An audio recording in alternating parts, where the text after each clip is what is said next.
When you go through 9 months of preparing for a baby, and you've already done it before, so you know the joy of having a newborn and a child, and you're already dreaming about, and we knew that she was going to be a girl, dreaming about cheerleading and basketball and prom and homecoming and all the fun things that you think about with little girls. You have an expectation, and obviously when you find out that your child may not look like everybody else, and it's going to be a little bit different, it may be a struggle, you're really disappointed. You grieve somewhat.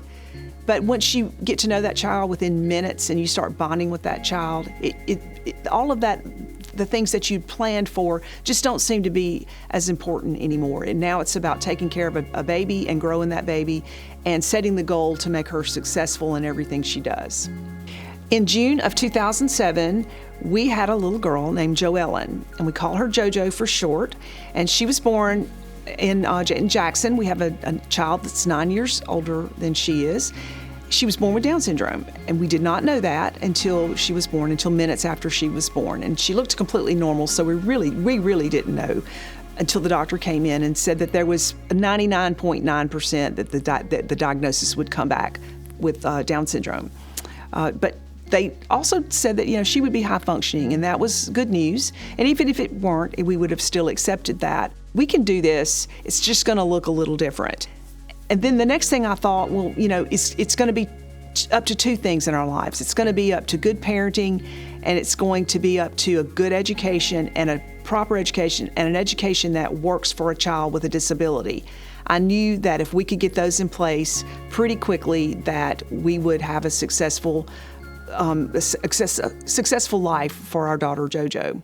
Looking for education, it was very frightening to know that you had zero choices, that you were going to either have to go through a public school system or do it yourself at home or start something on your own, which many parents have done. That was probably the most frightening part of the whole thing, is knowing that there were not things in place like they were for our typical child. When Joellen was about a year old, she started at a wonderful little place called the Little Lighthouse. It's a great organization. Their goal is to prepare a child for kindergarten. So it goes through 6 years old. And at 3 years old, the leadership there said, your daughter, Joellen, is ready for preschool, which made me happy. She was very high functioning at 3 years old. So we were able to actually go to a normal private school, very nice private school. We paid tuition. It was great. She was in a classroom of 8. She thrived. That was at Jackson Academy. She thrived. And when she graduated, the administration there said, let's try 4-year-old. So we tried 4-year-old, and it was there that we knew we were always going to be a step behind. Not that we would ever catch up, but it was going to be a little bit behind. So from there, we started exploring some other options. And we had looked at St. Richard Catholic School when she was first born, because we knew they had a classroom, a special ed classroom with a teacher. They embraced Joellen, they embraced us as a family. There were other special education children there. She was the only one with Down syndrome, so it was going to look a little different for her. But we went there, and we stayed there from kindergarten all the way through 6th grade, and which is very important to our family, the continuity and the continuous. We wanted her to make friends and have friends all through her educational journey. Private school tuition is not trivial. It doesn't matter how much money you make, it's a sacrifice to send a child to private school, and usually in the sacrifice of working multiple jobs. My husband is a nurse, so he's working multiple shifts and things for our older child to be able to do it. And even before the scholarship, we were both working side things. I'm a musician on the side, so we were making money to put just towards defraying the cost of personally to private school. When Joellen was born, I have a very close friend who was an attorney with the Mississippi House of Representatives. And as Joellen got a little older, she said, hey, there's something that's been introduced that I think you're going to be interested in. It's a scholarship account that would allow us to be able to use funds to go to a school of our choice if the public school did not provide what we needed, which at the time it didn't. Well, it doesn't now either. So she kept me abreast of that, of exactly what would need to happen for us to be able to do that, including an updated IEP, lots of documentation, deadlines that were critical to meet. Unfortunately, it was a hard process to go through. If I wouldn't have had a resource to go to, it may not have happened for us as well. And we are now going into the 10th grade year, which would be about I don't know, 8 years now on it. So it's been a blessing to our family and a really good thing. And I hope that we've been able to help other people kind of understand how it works and help other people get on it. St. Richard ends at 6th grade, and children there typically go to St. Joe, which we were in the process of working that out. But we couldn't ignore that we lived in a great school district.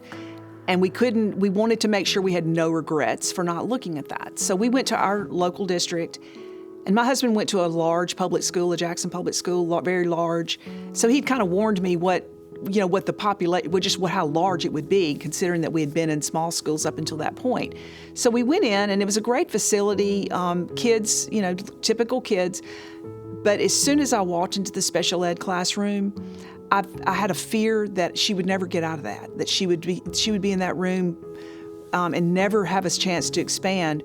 And then the thought of, there were like 450 kids in her class, and the thought of having a child that's nonverbal, and she's not totally nonverbal, but she does have speech and language issues. For her not to be able to tell me how school went that day or how to properly communicate that back was just a non-starter for me. And seeing that many kids, and none of which knew her, we had not had a history with them, it was something that I felt like I couldn't do. And we together, my husband and I made the decision together that was not a good fit. And it's not that it's not a great school, it's that it was not a good fit for us. And that's what education is all about. It's about being in a place, in an environment that works, that's customized for each individual child. Unfortunately, St. Richard ends at 6th grade.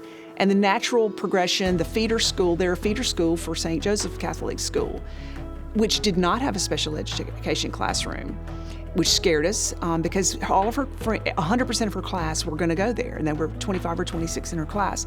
So that was sad. It was a sad moment. But in about 4th grade, when we saw that, we're planners, we went to the administration at St. Joe and talked to them, and they said that they would be honored to have a child like Joellen. But one of my proudest days ever was dropping her off at a real high school, a normal high school, her 7th grade year. And we're still there. We've been there now for 4 years, and she's on track to graduate with the same group of children that she started with in 4-year-old kindergarten at St. Richard. So it's been it's been a lot of work. It's been a lot of coordination with teachers, but it's also been a great joy, and it's been a great joy to see the other kids embrace her. I never have to worry about her when she's there. She's always with somebody. Somebody that knows and loves her as much as we do is always, got a hand, holding her hand, getting her where she needs to be, and, teaching her how to be a teenager, which is what she is right now. Her first year that she was able to go to homecoming, she wanted to go, and I was like, oh, you don't have a date, and it turns out nobody did. I mean, it was one of those years where just people went as friend groups, and I dropped her off and just started bawling. When she walked in the door, just started bawling because she was like everybody else, and she had the time of her life. I didn't even need to be there. We've always, wanted a normal life for her, and that meant normal, school, and in a classroom with her peers. So the last few years have been quite interesting because as little girls become teenagers, they start doing little girl things, cheer, for example. So we were fortunate enough that at St. Richard, anybody could cheer, and she loves sports. She loves to watch football on TV. She loves to go because our son was in college for a lot of that time that she was at St. Richard. So we would go up for football games. We would go up for women's basketball games. And just, she got into sports at a young age, and she loved to cheer. When we got to St. Joe, cheer tryouts came around, and we just, if you want to try out, try out. So she tried out, she made it. And then this year that was junior varsity. And then in varsity, they approached us, and they said, varsity is a little bit harder. It's tumbling, and it's a lot of stuff. So there's a physical requirement to this, but we want her to try out. And the other girls have agreed to help her try out and help her to get to that par where she can try out and be a cheerleader with everyone else. And then they looked straight at me, and I'm so glad they did this, and said, and we expect you to abide by every rule. If there's an attendance requirement, we expect her to be there. And I said, you got it. That's all we've ever wanted was to do what everybody else does. I don't think Joellen even knows she has Down syndrome. I think she doesn't even know she's different or labeled different because she's so included in everything. She goes to school every day. She packs her backpack. I used to look in it, check, make sure everything was in there, but now I don't even look. I mean, if she has gym or if she has cheer block or if she has a math project, it's just in her bag. She's just done it.